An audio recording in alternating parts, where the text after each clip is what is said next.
امت محمدیہ میرے حقوق جو تھے، رب فرمائے گا میرے حقوق جو تھے میں نے اپنے فضل سے معاف کر دیے۔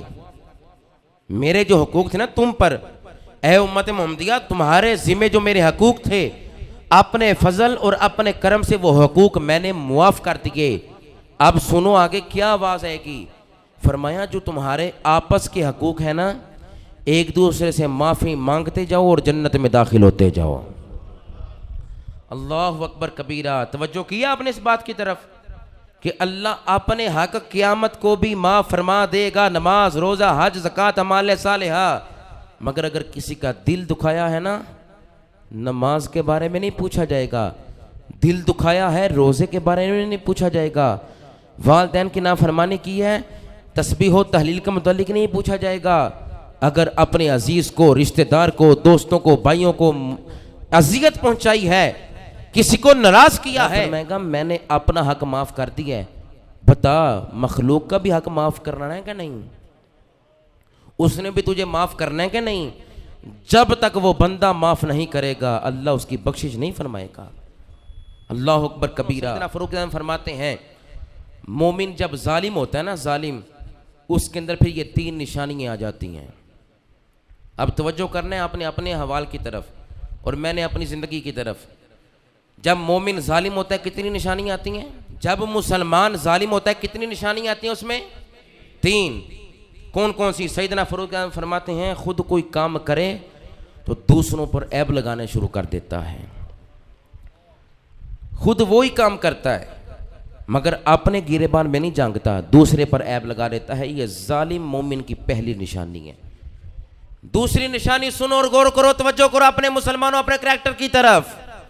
حضرت فاروق اعظم فرماتے ہیں اپنے عیبوں پر اندھا ہو جاتا ہے اور لوگوں کے عیبوں کی طرف وہ توجہ رکھتا ہے۔ مومن کے ظالم ہونے کی دوسری نشانی یہ ہے، کیا ہم اپنی نجی مجلس میں بیٹھے ہوں تو کیا اپنے بھائیوں کے، عزیزوں کے، دوستوں کے خلاف زبان نہیں دراز کرتے؟ جب ہم اپنے ماحول میں ہوتے ہیں تو کہتے نہیں فلاں صاحب ایسا ہے، تو یہ ظالم ہونے کی دوسری نشانی ہے۔ اور تیسری نشانی حضرت فاروق اعظم فرماتے ہیں یہ ہے اپنے ہم نشینوں کو فضول باتوں سے وہ تکلیف دیتا ہے۔ مگر سنو صاحب و دوستو، توجہ کرو، اللہ کے ولی فرماتے ہیں، آپ فرماتے ہیں کہ تین چیزیں ایسی ہیں جو ایمان کو بندے کے دل سے سلب کر لیتی ہیں۔ بندے کے دل سے ایمان نکل جاتا ہے، اسے پتہ نہیں ہوتا، کیونکہ دنیا کی رنگینی میں اس قدر وہ مگن ہو جاتا ہے کہ زبان کی لذت لینا تو وہ پسند کرتا ہے، اس زبان سے تلاوت قرآن کرنا پسند نہیں کرتا، اپنی آنکھوں سے غیر محرم کو دیکھ کر لذت لینا تو پسند کرتا ہے، خانہ کعبہ اور قرآن کو دیکھ کر لذت حاصل کرنا اسے پسند نہیں ہے۔ غیبت، چغلی سن کر تو کانوں کی لذت اور دنیا کی رنگینی میں تو وہ مبتلا ہوتا ہے، مگر وہ قرآن سن کر اپنے دل کو تسکین نہیں پہنچاتا۔ تین باتیں ایسی ہیں کہ انسان کا، مومن کا ایمان سلب ہو جاتا ہے، اسے پتہ ہی نہیں ہوتا۔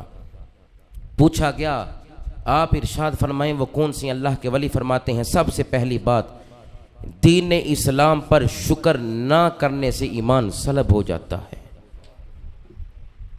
دین اسلام پر شکر نہ کرنے سے، کہ یا اللہ تیرا شکر تو نے ہمیں مسلمان بنایا، ایسا نہ کہنے سے نا بندے کے اندر سے ایمان سلب ہو جاتا ہے۔ اور دوسرا فرمایا سنو، دین اسلام کے ضائع ہو جانے پر خوف نہ کرنا، اس سے ایمان بندے کے اندر سے سلب ہو جاتا ہے۔ اور تیسرا فرمایا ایمان سلب ہو جاتا ہے بندے کو پتہ ہی نہیں ہوتا، اہل اسلام پر ظلم کرنے سے بندے کے اندر سے ایمان سلب ہو جاتا ہے۔